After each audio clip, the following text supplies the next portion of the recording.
Okay, today we're going to finish up our Unit 7 lecture talking about how Gauss's law affects and is affected by conductive materials if they're placed into the electric field. So we're going to start with our where we always have been. We have this electric field, or make those plus charges rather than x's. Plus, plus, plus, plus, plus, plus, plus, and we have a bunch of minuses over here. All right, and the electric field that goes in between them, okay, goes pretty much like this. A little bit of curvature to them, maybe.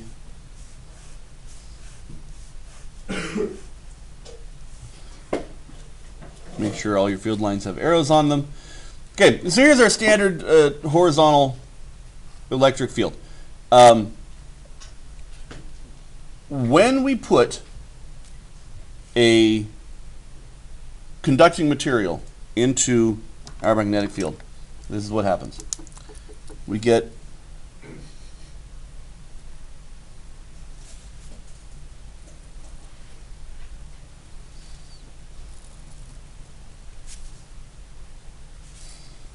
okay. In our what kinds of materials tend to be conductors? Metal. Okay, metals, right? So in metals have, we're going to take you back to your metallic bonding and your chemistry a little bit. Metals have what's called the kernel, which is everything inside of the valence electrons, and those are pretty much by definition positively charged throughout your metal. And metal positives throughout, so every single atom of your metal has a kernel in it. It's going to be this positive charge, and then around the kernel you have your valence electrons. But in a metal, the valence electrons can be delocalized. And if you remember from your first year chemistry, I don't know if they talk about it in AP, but you have the sea of electrons that all of your kernels are kind of floating in, and they are all held together by the electrostatic charges of the kernels and the electrons. But all around these guys, we have our electrons, and they're moving all over the place. They are free to move and pretty much randomly all over, and it's because that these electrons are allowed to move randomly throughout the metal that we have the metallic properties. We have that it's ductile. We can hammer this into sheets, really thin sheets. If you have gold, it can be hammered into a sheet that's just a couple atoms thick, and then you put it on your ice cream and you eat it because you're an ostentatious person and you eat ice cream with gold on it just so you can say, I eat ice cream with gold on it. Oh, look, here's one of the most valuable substances known to man. Let's eat it. So, right, because we're America. Right, we're Americans, and we okay. And of course, gold is completely hypoallergenic, and it is completely non-digestible. So when your body finishes with the ice cream that you just eaten, finishes with the gold, it passes right through your digestive system, and your poop tends to sparkle. Okay, it has right. So okay, so go try this. This is actually an absurd thing that I feel absolutely safe saying. Go try this at home. Go ahead, buy some gold leaf, wrap it up, wrap a scoop of ice cream in it, and then eat it, and watch what happens. Okay. So, however, when our conducting material is placed into an electric field, some interesting things happen. Actually, there are other metallic properties also come out of this, by the way. It's ductile, it can turn into wires. And because the electrons are free to move, they can conduct electricity because it's the flow of electrons that allow for, it's the traveling electrons that allow for the conduction of electricity. And because they're allowed to move, if they're placed into an electric field, well, our negatively charged particles get attracted to the positively charged side of the field, and we get a negative charge on this side of our conducting material, all over here, which means that our field simplifies. Instead of going from our positives all the way over here, we now have nearer negatives. And we get this more simplified field that stops here instead. But if we have all of our negative charge on this side, what does the other side of the conductor have to be? The other side of the conductor has to wind up being positive. So we start getting a positive charge over on this side.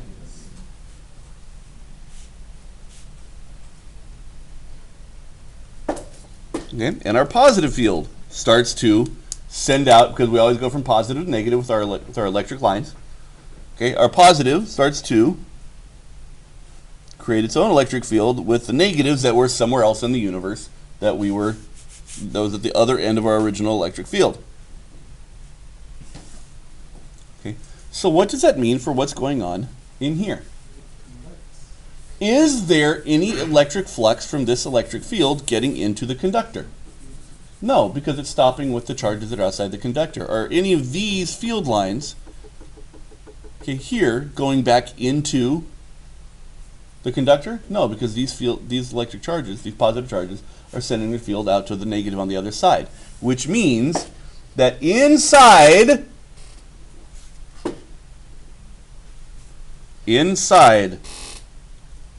our conductor, the electric field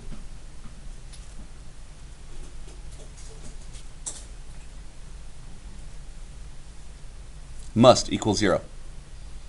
So if we have a conductor that is in an electric field, if you're inside the conductor, there is no electric field. None.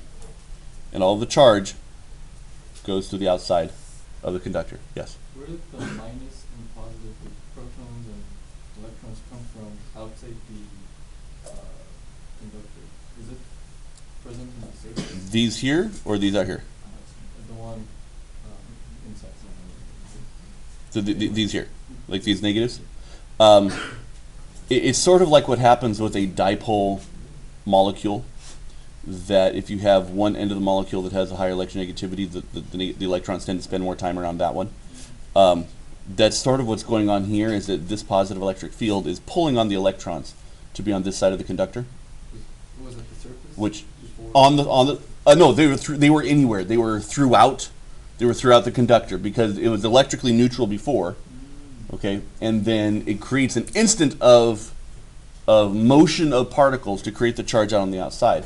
But the amount of charged particles, amount of electrons on this side of the conductor, is going to be proportional. Depends on the strength of the field. So the ones inside, like the electrons and the protons, all the way went to the surface, and then. Yeah.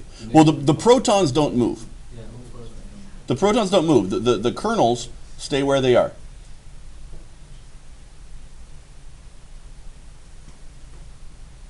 The kernels stay where they are. They don't move around.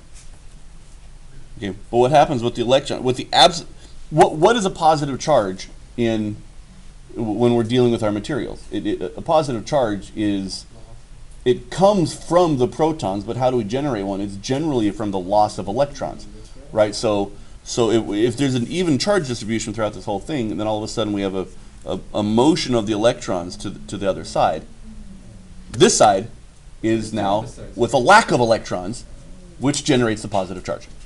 Okay, and then those create the field lines to the. Yeah. Okay.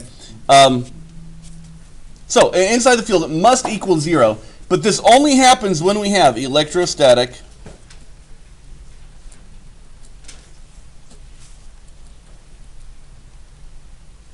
we must have electrostatic conditions. There must not be a current flowing through the conductor. If there is, then we have all sorts of other issues, and we have a moving electric field, which we will learn very soon, creates a magnetic field, and then we start getting Maxwell's laws and dogs and cats living together and mass confusion. Okay. Okay. So think about this. If all E must equal 0, that also means that all charge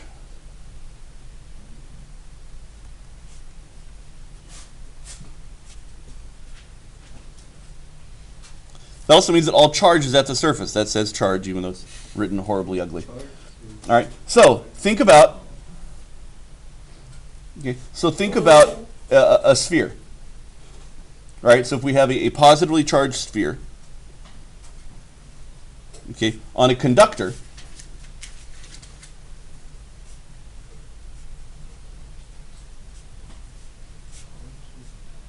okay, all of these are going to have their own little.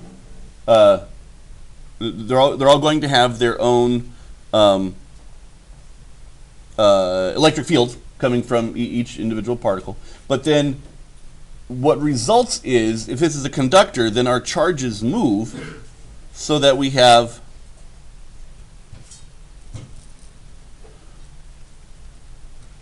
all of our charge concentrated at the surface.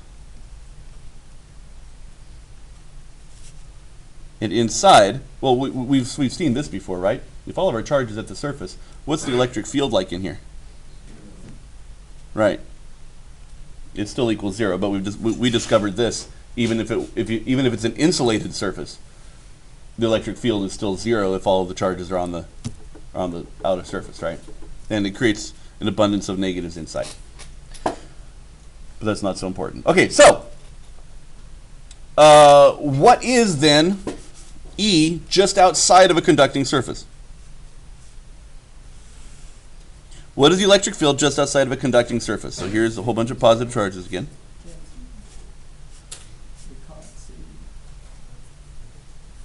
Oh. Okay, so yes, there's a general curve to this. Okay, so we have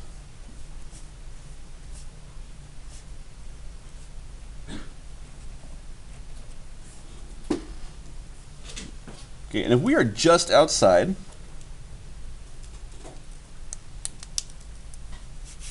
okay, then we have a dA right here.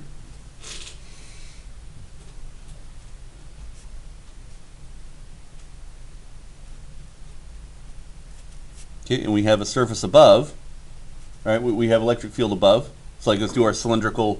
If we get close enough, it acts like a plane. Okay, it acts like a plane plane symmetry. So we have our A here, and this is equivalent to A on top, and so the flux going up is equal to that A. But do we have any flux going inside? If this is a conducting surface, there's no... The field inside the conducting surface must be 0, so there is no flux. There is no...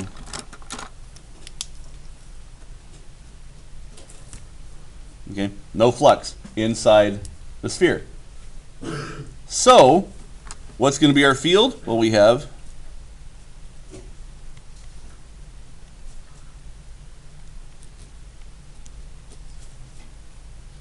Q enclosed over epsilon. And if this has some surface density, some charge density on the surface of sigma, okay, because it's an area charge density, that our Q enclosed is just going to be sigma times A, right? All right, whatever the charge density times the area that we're looking at. And that's going to equal our uniform field here. So E, A, whatever our A is that we're looking at, is going to equal sigma A over epsilon naught. Well, look, the A's just cancel. And so our field equals our area density over epsilon naught. And that's it. That's the strength of the field right there. It's just the charge divided by, or the area charge density divided by epsilon naught is going to be our strength of our field for a charged conductor. And that's about it. So is that So, like the only thing that's different about this and the other thing is that this one, the only thing that goes is one side. Right. Okay. So what we talked about at lunch. Okay. So I want to draw a comparison here, and this is actually back to the charged plane that we talked about yesterday. This is a charged plane. This is an insulated surface, and so we talked about having half of our you know, if this area above is 1A and area below is 2A, guys, all you guys tune in here. I want you to understand this conceptually. Half of the other half of the charge is centering the field lines up, right? It's got. Okay, so we look at this that we did yesterday, compared to this value that we found today, and this should make some sense, because if our electric field is going to be our area charge density over 2 epsilon naught, really this means is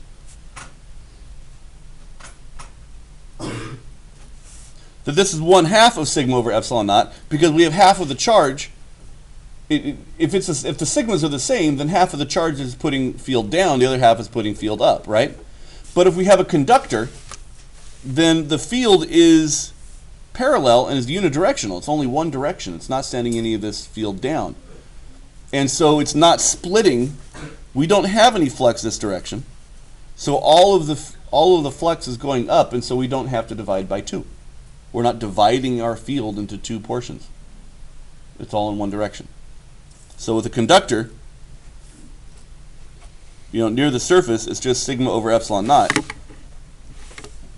Okay, and it's analogous to a charged plane, except this time a charged plane has flux in both directions, and so we have to account for the area on the backside, which reduces the amount of electric field that we have on either particular side of the plane. Does that make sense to you guys? Okay. Okay. What happens if your cylinder went all the way through? What's the one like all the way through it? Both sides. Yeah. Would it be what happened? Well, remember what's happening on the other side of the conductor. The other side of the conductor is negative, negative, negative, negative, negative, negative, right? And field lines are going in like this. Right? Positive all the way around. Is it positive all the way around, or is it positive on one side and negative on the other side? I'm confused. If this was a conductor that had a total positive charge on it, and you went all and it went all the way through, then it would just be like then you would be back to here if you're taking if your cross-sectional areas are the same. If you're taking a cylindrical section, I mean you're talking a pretty fringe experiment here. So let's take a cylindrical section here that goes through the sphere, right? Okay, well, this area here, the flux coming out is going to equal the flux coming out there. Okay, and so you just wind up in this situation again, but with the math a little more complicated. But you're not going to see the purpose for demonstrating this was to show near the surface. Oh. Okay. What is it near the surface of your conductor, and then it's just your epsilon sigma over E naught over epsilon naught. Okay, Sean. Like in the book, it says on an irregularly shaped conductor, the surface charge density is greatest at the location where the radius is the smallest. Mm-hmm. Is there an equation that accompanies that? Like, or is it just constant? Is there like questions? Oh, let's draw that here, because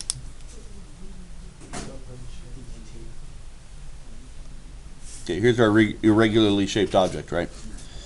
That's a conductor? And where the radius is the greatest on a conductor, it's where the radius is the smallest. Okay, so I need to make one with a more distinctive.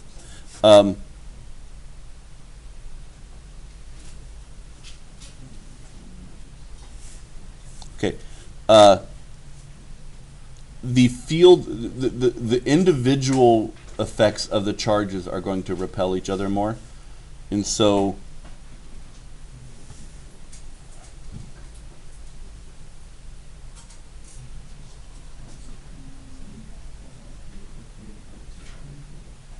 Is it because like E equals something over R squared? well, You have it over. I have to be honest. I'm gonna have to look that one up because this is not meeting the conditions that we started with when we started analyzing this stuff, which required a high degree of symmetry. There's not a whole lot of symmetry here, so I would need to look deeper into that to answer that question. Okay, so now that we have that, and my infallibility is now on permanent record, we can stop the video.